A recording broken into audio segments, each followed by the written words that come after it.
ᱟᱨ ᱪᱮᱫ ᱵᱚ ᱠᱚᱭ ᱠᱟᱱᱟ ᱛᱚ ᱴᱷᱤᱠ ᱚᱱᱠᱟ ᱜᱮ ᱥᱟᱱᱛᱟᱞᱤ ᱯᱟᱹᱨᱥᱤ ᱪᱮᱫᱟᱜ ᱵᱚ ᱯᱷᱩᱨᱜᱟᱹᱞ ᱠᱮᱜᱼᱟ ᱪᱮ ᱵᱚ ᱢᱟᱱᱚᱛ ᱠᱮᱜᱼᱟ ᱪᱮ ᱵᱚ ᱡᱤᱛᱠᱟᱹᱨ ᱠᱮᱜᱼᱟ ᱪᱮᱫ ᱞᱮᱠᱟᱛᱮ ᱵᱚ ᱡᱤᱛᱠᱟᱹᱨ ᱠᱮᱜᱼᱟ ᱟᱨ ᱪᱮᱫ ᱠᱚ ᱵᱚ ᱟᱥᱚᱜ ᱠᱟᱱᱟ ᱱᱚᱣᱟ ᱡᱤᱱᱤᱥ ko bang badai lekhan mid lekha do hor do andhar rege tahena nyut rege ar ona karon te nit ho aborin sange hor do ko andha geya adi gan doctor engineer officer ho bako badaya 8 schedule mane chet jitkar mane chet bhasa bijoy mane chet ar chet lekate bo jitkar keya cheda bo jitkar keya chet ko bo nyam dorkar juru lekate bako badaya ko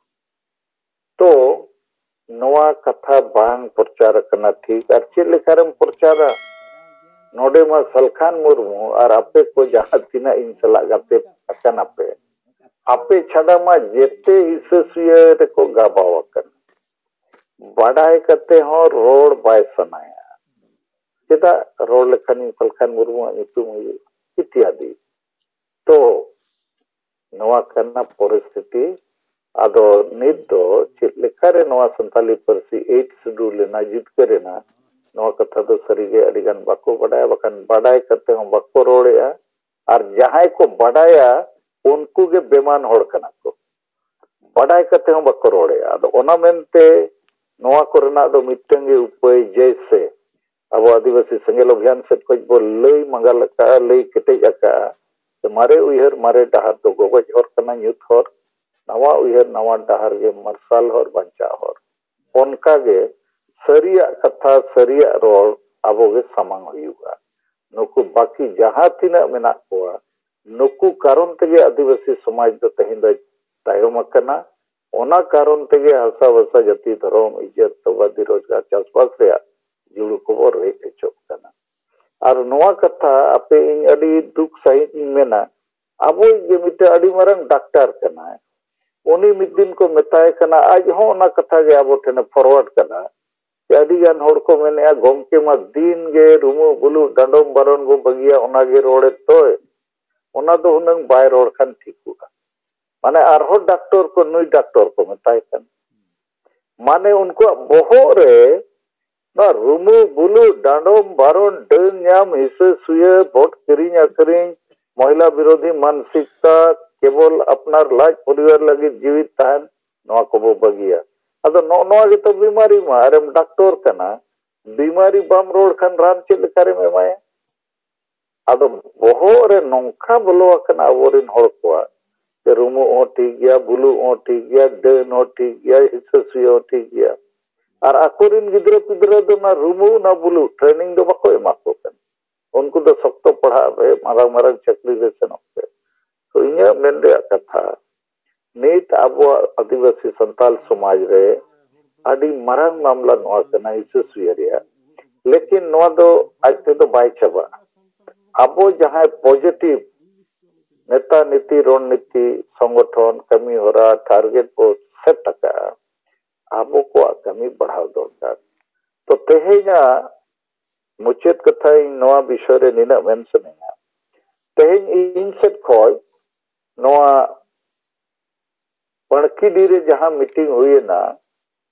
चिंगड़े पड़कीडी रे ओंडे 5टी प्रस्ताविन पारित किया जहां आपे WhatsApp करे और Facebook करे हो पले सेनेना ओना थोड़ा बुझो पे कना पहला प्रस्ताव दो नवा कना कि 22 दिसंबर दो राष्ट्रीय उत्सव माने अवकाश छुट्टी घोषित मा और राष्ट्रीय महत्व रे दिवस मेनते पालन मा चेदा चे तो मिटे अडी मारग ऐतिहासिक दिन कना अंग्रेज को सला मांग योजनाबद्ध संगठित युद्ध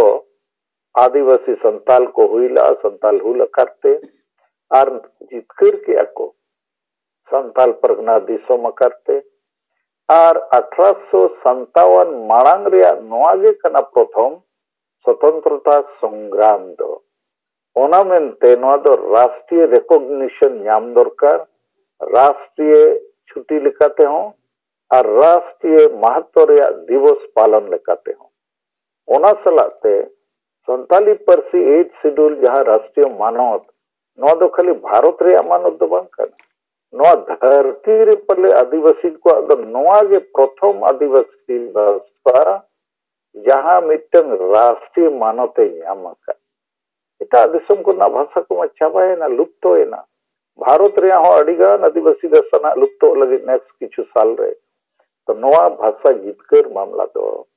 पृथ्वी रे जितकर रे मामला कना छोटा मोटा मामला बांग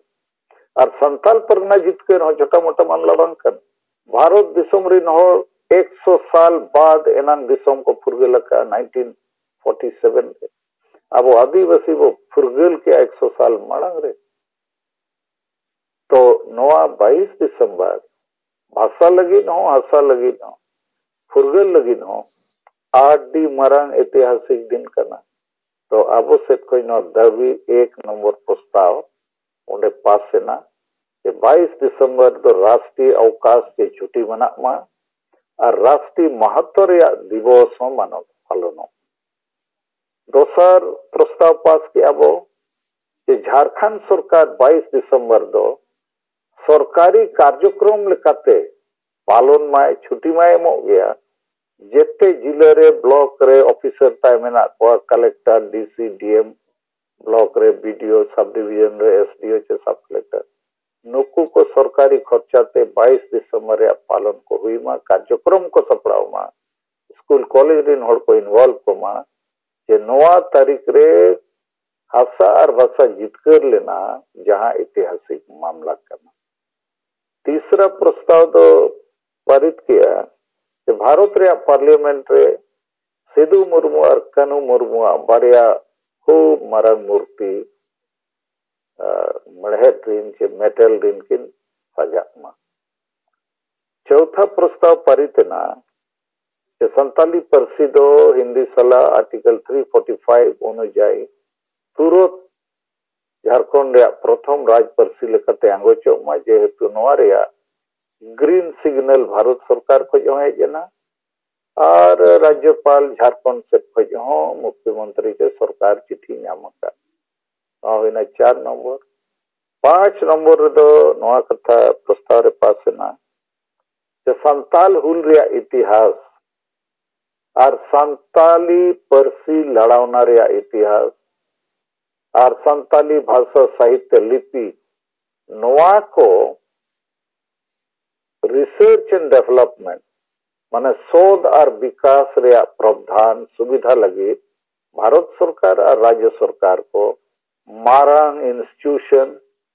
चे मिटलकना केंद्र उनको बनाव दरकार जहां रे सरकार से खोज यथेष्ट बजट और यथेष्ट बुद्धिजीवी को ओनारे कमी गड़ो रे को ताहन मा ताकि संताल हुल रे इतिहास पूरे बढ़ाए दरकार नित हो इंग्लैंड रे अडिगान लाइब्रेरी करे जे अब भारत दिसम रे अडिगान अभिलेखागार को मेता आर्काइव करे अडिगान रिकॉर्ड में बाबो बढ़ाया ओना को दो सरकारी मदद ते एनांग ᱧᱟᱢᱚᱜᱼᱟ अद उनका मिटे इंस्टीट्यूशन के सेंटर खुले दरकार जहां रे संताल हुल इदिकते अडिगान जिनिस जावरा मा ᱧᱟᱢᱚᱜ मा और ओना हुल रिया इतिहास बेसैते ओलोक मा ठीक उनका के संताली परसी लड़ावना रे इतिहास हो संताली भाषा साहित्य और लिपि रे इतिहास को और विकास रे विचार हो ओना मारांग सेंटर खुले मा भारत सरकार और राज्य सरकार को गड़ोते ताकि ओना दो सरकारी मानत हो ᱧᱟᱢ मा और ओंडेना रिसर्च और डेवलपमेंट माध्यम ते नवा संताली परसी हो और संताल हुल हो नवा रे जानकारी पूरे धरती रिन हर को ᱧᱟᱢ तो नवा मोणे गोटे प्रस्ताव तेहिंगो पारित किया नवा परकिडी रे चेंगड़ा परकिडी रे जहां भाषा भाषा जितकर महा रे मीटिंग रे नवा पास किया वो दोसर कथा ओंडे मैडम सुमित्रा मुर्मू रखाब कदा ओना दो आले प्रस्ताव लेकते तो बाले पास ला लेकिन नवा हो विचार योग्य कथा कना मैडम सुमित्रा मुर्मू मेन के चे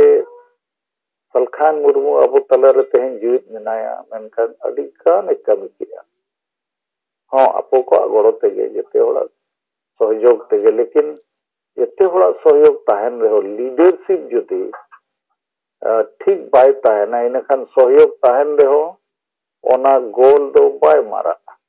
जितकर दो बाय हुआ जेमन जयपाल सिंह मुंडा समय रे झारखंड और बृहद झारखंड एरिया रे दिसम फुरगलेन बाद गोटा भारत कांग्रेस पार्टी के वोट रे दाड़ेना लेकिन झारखंड और बृहद झारखंड क्षेत्र रे दो कांग्रेस पार्टी दो बाय दाड़े लेना महात्मा गांधी जवाहरलाल नेहरू पार्टी बाय दाड़े लेना दाड़ेना झारखंड पार्टी सिमसनी छाप चेत लगी झारखंड अलग राज लगी तो झारखंड दिन होड़ को आदो और झारखंड सलाते धारे पासे उड़ीसा बंगाल रे जिले के मध्य प्रदेश रे जिले दिन होड़ को आदो मारंग कुकमु ताहे कना अरे भारत दिसम मा फुरगलेना आले आदिवासी दिसम तीस फुरगलवा झारखंड दिसम आदो आले दो झारखंड दिसम के वोट ले एम के को 1952 रे झारखंड पार्टी के जत्ते खोज मारंग पार्टी बिहार राज रे और leader of opposition Jharkhand party के बनावेना तो 1952 रे नवा हुईना फिर 1957 रे उनका के हुईना अड़ी बेस लेकिन 57 ठीक मारंग तायम गे स्टेट रीऑर्गेनाइजेशन कमीशन है जना राज हटिंग लगी आदो उन जो जयपाल सिंह दो नीरेना गाया बिना आदो ओनाते 52 रे जहां तीना सीट दाड़े लेना झारखंड पार्टी एमएलए एमपी 57 रे दो अभी ढेर कम है ना और 62 रे दो आरो कम चबाएना इनखान 63 रे दो जयपाल सिंह दो पार्टी को बगियादार कांग्रेस पार्टी रे मेसायना पूरा दल बल तो नोडे आपे को ले रिया जे उन ढेर एमएलए एमपी झारखंड पार्टी लेकिन नेता जोखन राज हटिंग कान जो दो गाया बिना को गायब के दिया से गाया बिना तो उन सेनापति आटना इनखान अब जहां झारखंड पोनोत 1956 रे बनाव को ओना बनावना 2000 साल रे माने इने ते पूरा दिकु पुसी को नोडे को हेज करे चबायना तो लीडर एड़े के को आज नुई जयपाल सिंह समय रे आदिवासी महासभा प्रेसिडेंट ताहे कना खरसोरे गुलिकांड हुई ना 1 जनवरी 1948 इन तयम फेब्रुआरी 3 तारीख 1949 रे गुडुरिया गोलीकांड हुई ना बानार जगह रे जयपाल सिंह सेनो रे ताहे कना ओडे हो गया बेना अदो गोलीकांड हुई ना उनु संगे होड़ को गोजना 30 भारत रे पार्लियामेंट रे नो कथा बाय रकाबला चेदा पे गुली केट को कारण नेता अब मिट लेका दो धोखा केट को ठीक दोसर घटना नय शिबू सोरेन सला 1993 रे नरसिम्हा राव कांग्रेस प्रधानमंत्री मन के गुरुजी शिबू सोरेन आपका 6 एमपी का वोट हमको दीजिए कुर्सी हमारा गिरने वाला है अब शिबू सोरेन झारखंड को दाड़िया दिया 1993 रे इनखान ओना झारखंड तो मयूरभंज के सुंदर